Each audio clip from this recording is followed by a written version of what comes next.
అమర్ గార్డెన్‌లో నిలబడి ఉంటారు. ఇక ఆరు అక్కడే ఉందని అమర్‌కి తెలుస్తూ ఉంటుంది.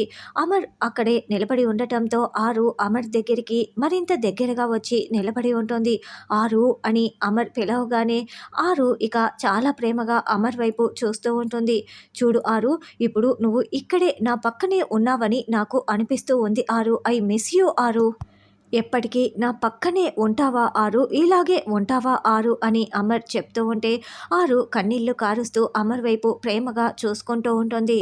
నా పక్కనే ఉంటూ నాకు తోడుగా ఉంటావా ఆరు అని అమర్ అడుగుతూ ఉండటంతో ఆరు ఒక్కసారిగా అమర్ని హక్ చేసుకొని ఉంటుంది.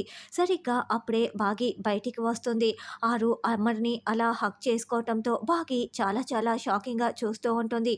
పక్కనే గుప్తా గారు ఇంకా బాగిని గమనించకుండా ఆరు వైపు చూసుకుంటూ ఉంటాడు. బాగీకి ఏమీ అర్థం కాక చాలా చాలా షాకింగ్‌గా అమర్ ఆరు వైపు అలాగే తదేకంగా చూస్తూ ఉంటుంది.